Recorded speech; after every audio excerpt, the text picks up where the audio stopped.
Hello, everyone. Welcome back to Plotlines. I'm your host, Connor, and today is the first episode of a new series titled Counterrevolution, Altar and Throne, and Betrayals. This series is going to cover a wide-ranging of counter-revolutionary movements, as well as sort of inspirations for counter-revolutionary movements. So things that I think are very much connected to counter-revolution, but some might say it wouldn't maybe count in it because counter-revolution more or less, I would say, references something post-French Revolution and on. But I think the title revolution can be seen in a more general terminology. So so that includes stuff not just, the obvious ones such as like the Carlist Wars, Carlism movement as a whole, the Cristeros, the Vendée, the Papal Zouaves, um, movements to put the Habsburgs back on the throne in Austria. You could also argue sort of other like sort of the German resistance, I would say, to the Nazis had some counter-revolutionary elements to it. The Jacobites were pre-revolutionary, so I would say they fall into this category as well of sort of the things that may not be um, sort of pre-revolution or sort of post-revolutionary France or brought on by the revolution, but sort of a progression to it. I also think something like the Albigensian Crusade would be a part of it because it in spirit was very similar. Anyways, my plan is to have a variety of different guests and experts on these different subjects to come on, as well as if I can't find those, I will do sort of the investigating myself, though I of course will be doing those investigations and readings and stuff like that by myself. And I want to have this uh s- this this uh series of episodes to be an easy way for people who are interested in counter revolution and want to be inspired by them, by their stories, an easy place for them to look and also a place where they can then be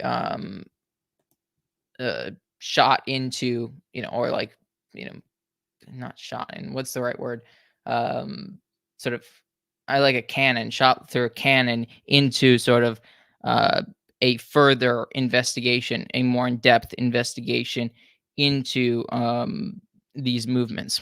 And of course a lot of these movements are very local, like centric, the Carlists in Spain, Cristeros in Mexico, Vendée in, well, the Vendée, and in France in general. Papal Zouaves is a much more international case. The Albigensian Crusade, also very local. A lot of counter-revolutionary groups are localized, but they also have a lot of commonalities, which I think most of them have some reference to the altar and the throne, the religion and the country.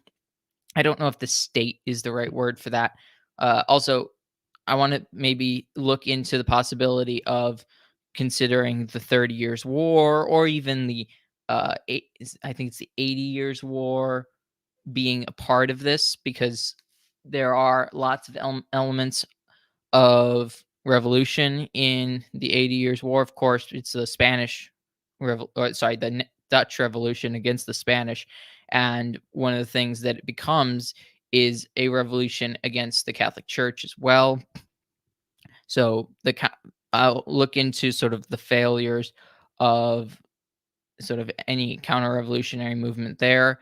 And so even a counter-revolution doesn't necessarily have to be a non-governmental or external governmental organization. I think it can be even part of the government trying to stop this. So, the Spanish Civil War is a good example of this. The military was very much on the side, for the most part, of the nationalists or uh, more counter-revolutionary movements. Of course, the most counter-revolutionary movement uh, in the Spanish Civil War were the Carlists. But anyways, we live in such revolutionary times, and I say that because we are our societies are built on revolution, are built on the separation of church and state, are built on secularism, are built on egalitarian, garbage. Bishop Barron is complaining about Title IX, or like the changing of Title IX, not Title IX itself, the changing of Title IX, I think, to uh, include transgenderism and, sort of changing the understanding of what sex means. Now, the key problem here is that Bishop Barron is focusing on Title IX and like trying to keep it maintained as it is, sort of. At least he's otherwise he would have been complaining previously about Title IX. The big problem is Title IX and its egalitarian, revolution, unwilling to accept that men and women are different and that they might have different requirements. So these types of things, I think we can use the lessons we learn or we will learn from counter-revolutionary movements to understand how we should best deal with our own attempts to counter the revolution. Now, our experience of counter revolution is going to be very different than the counter revolutionaries of the past because the modern world has made a lot of things that the uh, counter revolutionaries did impossible, and even the counter revolutionaries failed in many ways. If the counter revolutionaries had succeeded in, well, every area, we wouldn't be dealing with a lot of the evils of today. We'd be dealing with plenty of evils, but just not as probably extreme or in a different way. Um, you know, you can think of a world where the papal states was maintained and the Pope wasn't or didn't need to bow down before sort of the liberal democracies of the day in order to be accepted.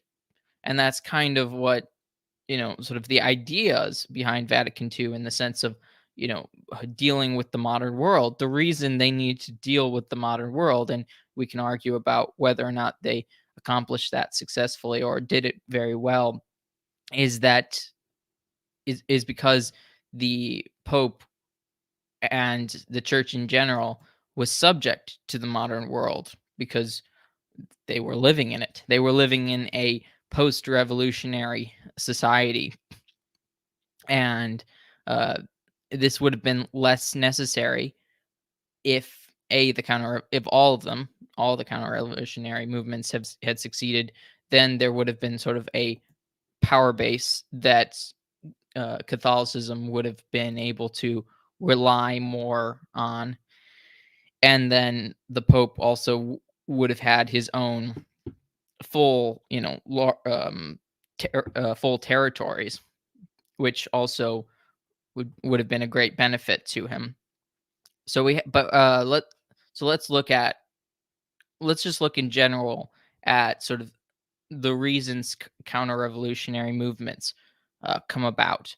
So we have in the Vendée, one of the main reasons for the uprising was uh, basically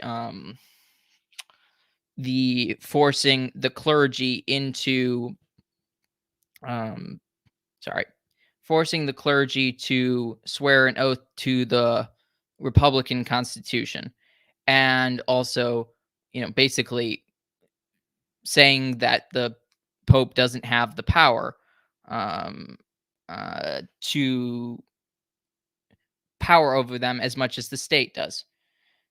And the clergy that swore the oaths were basically ostracized by the Catholics, and they were, I don't know if it was excommunicated, but they definitely were punished by the Pope himself. So they were ejected by the Pope, and they were ejected by faithful Catholics dealing with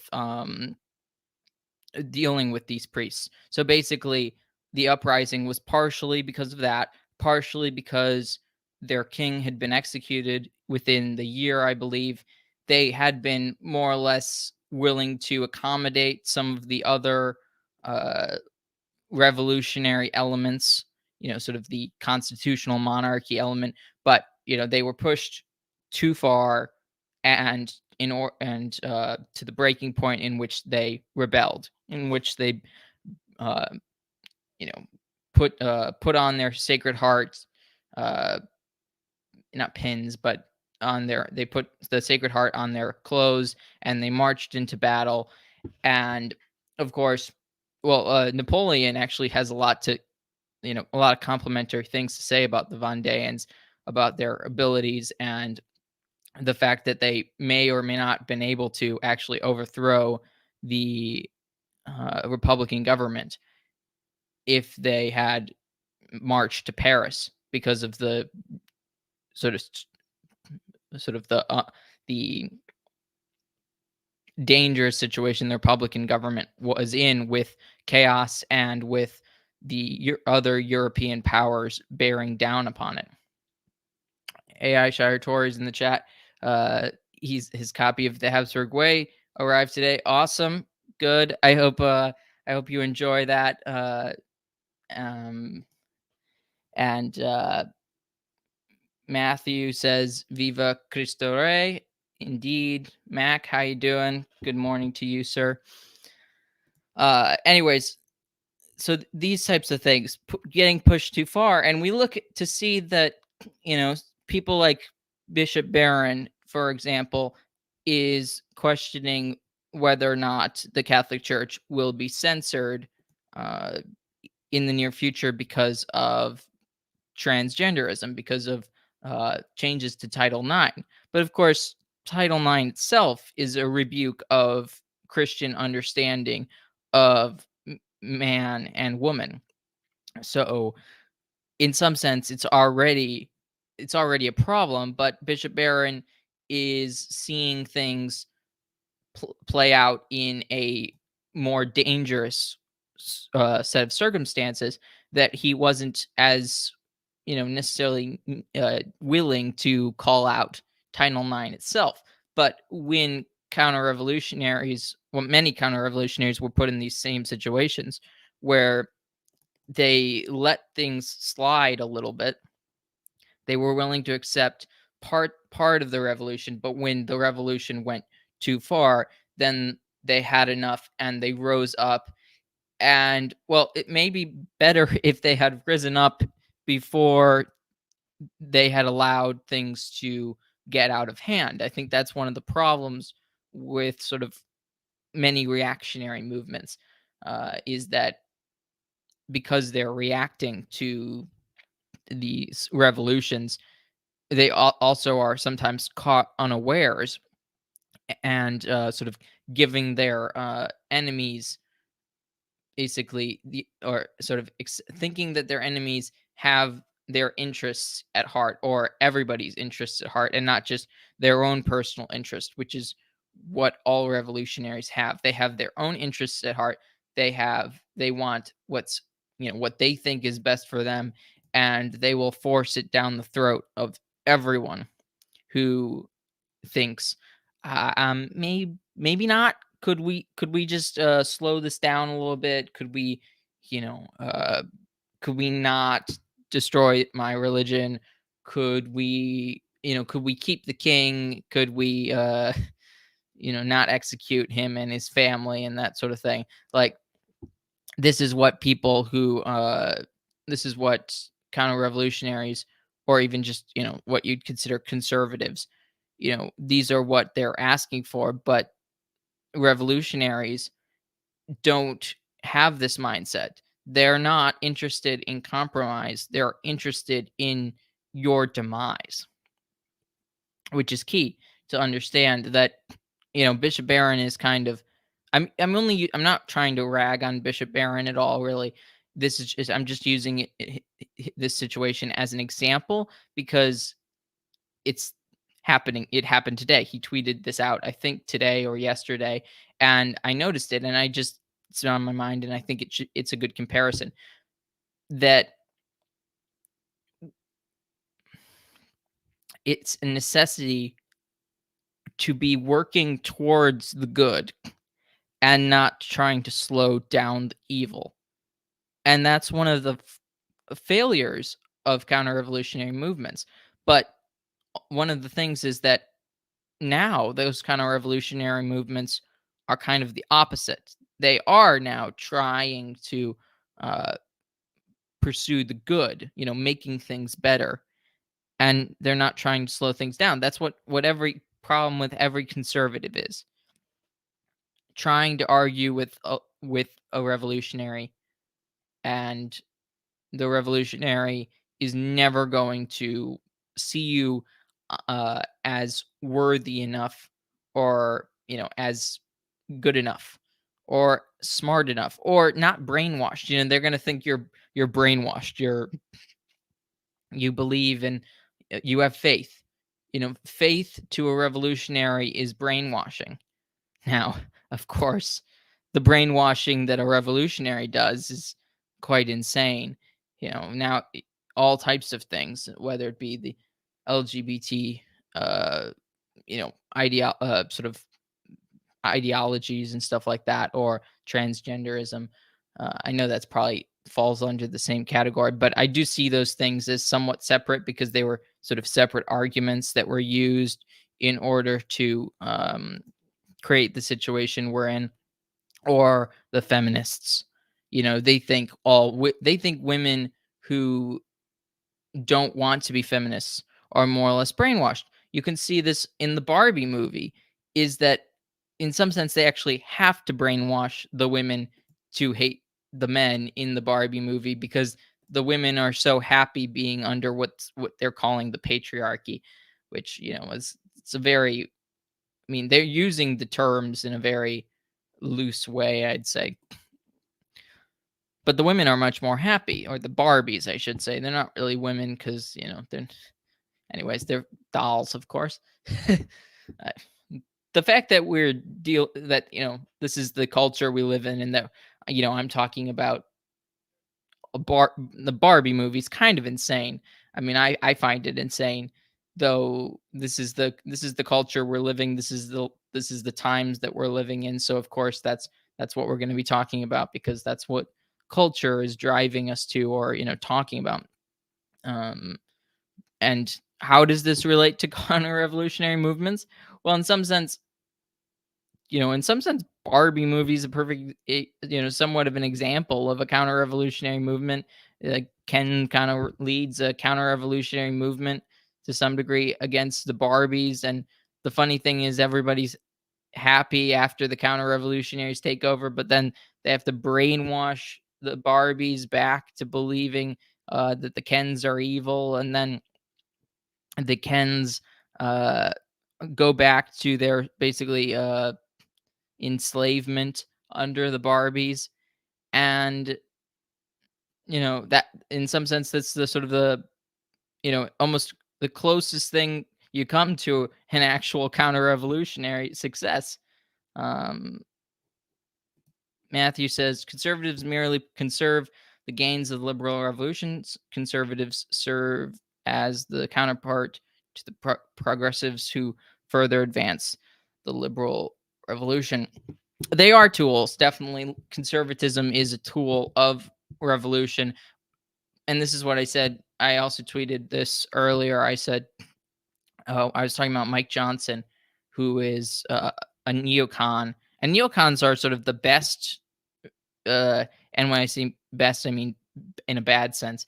Best uh, um, conservatives for liberal revolution, for conserving the liberal revolution, because you can see that all he's focused on is Ukraine and Israel, and both Ukraine and Israel are, well, Ukraine, they're making Ukraine as it currently stands, and Israel just generally Israel, are all creations of liberal revolution. I can't remember if I think it was Pius X basically said that no Catholics could support Zionism.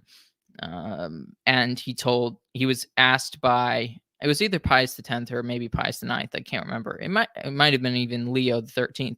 But one of those popes told a a rabbi who came to speak to him, or a Zionist, or I don't remember what his position was. He came to see him and asked the Pope for his support, and he was like, "No, that you should not do this. This is not good." See, Israel is mainly a state created by mostly secular Jews, but also supported by um, evangelical Christians who believe that um, Christianity has not superseded the new covenant has not superseded the old covenant, which I don't even understand the purpose of that.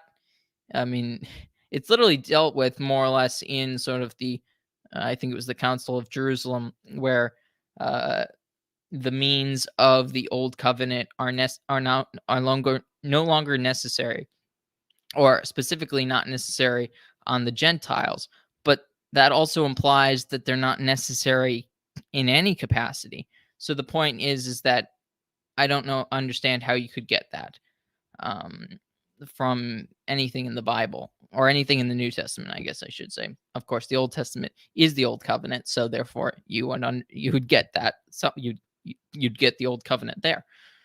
But anyways, Mike Johnson is a perfect example of neoconism and just being a tool for revolutionary liberalism, because what governments does he want to support? It's not like he wants to support some a very Catholic country. There is a reason to send money overseas, though of course there's no reason at the moment when our country is absolutely falling apart, and there's money is not necessarily going to solve that either, but driving us into debt is also not a good strategy. But the point is that the governments that Mike Johnson support are liberal constructions. And I'm not saying Ukraine in of itself could never be a country necessarily. I'm not qualified to say such things. It's clear to me that sort of a Ruthenian culture does exist, and a Ruthenian, um, you know, there's some difference there between Russians and Ukrainians, or what it would be nice if it was they used a more traditional term that, like, Ruthenia or something like that. But whatever, that's neither here nor there. But that would also mean that Ukraine would probably have to become a Catholic country, though obviously there are Ukrainian Catholics, and their bishops are quite awesome, quite based. Which part of this is also the destruction of Ukraine. Like, the Ukrainian war, the way it's been fighting has basically killed off a large percentage of the young male population of Ukraine. So it's both destroying Ukraine and sort of propping up this incredibly liberal um, government in Ukraine, which basically promised to not be. I think Zelensky basically promised to be sort of a a peace leader, but of course, a lot of politicians that promote peace, or supposedly run on peace, are often the first ones to go to war. That's the case in most American wars. Most American presidents uh, that run on peace go to war. I think Woodrow Wilson promised it, FDR promised it, and where did that get us? That got us into 2 world wars, and we destroyed most of civilization because of that. So so this is how I'm saying that the ideas of counter-revolution can help us in our modern understanding of what's going on in the world. You can see the enemies, the enemies of church, the enemies of civilization, the enemies of traditional ideas, you can see them more clearly if you understand the evils that counter-revolutionaries were fighting against, and those evils that have continued and prospered and dominate the world today. Now, I tweeted that the Republicans are worse than the Democrats today. And, some people may get a little upset about that. Somebody might say, oh, but, the Republicans are pro life and, you know, maybe theoretically against gay marriage or theoretically against transgenderism. But the thing is that Republicans or conservatives do often hide behind those policies, those supposed policies that they want to uh, get accomplished. They usually hide behind those in order to get elected. If it is true, if abortion wasn't an issue, if gay marriage wasn't an issue, if transgenderism wasn't an issue, I don't think there'd be a reason to vote for Republicans. Now, Republicans are probably not going to be the ones that are going to actually fix those problems. Now, the justices seem to be more interested in that, but they're not really politicians. Judges are more outside of politics, at least insofar as they don't have to get elected, which is a big part of politics. And they're not, they can be removed, but it's very hard to do that. And I don't know if there's any judge who's been fully removed from the courts. So it would be a big break of oddly tradition for that to happen. Now, I think the most obvious way that the courts have been influenced by politicians previously was by uh, threatening them with packing the court, and that's how FDR managed to get through a lot of what he got through during his presidency. Now, at the heart of like counter-revolution, as I've said, is the altar and the throne. And you might say, okay, but there have been Catholic republics and stuff like that. And that's true to some degree. I don't think that you could really say that Venice, the Republic of Venice, was really ever independent, or even the Republic of Genoa, or sometimes Milan was a republic, sometimes it was or Lombardy was sometimes uh, a republic, sometimes it was a duchy. All these different things. This is one of my big problems with Tim Gordon I have, and because Tim Gordon is trying to sort of bring bring his idea of republican government, or the idea of a republic, into sort of and mix it with Catholicism and America and stuff like that, and try and sort of shove Catholicism into American history, sort of at the ideas of Americans. Um,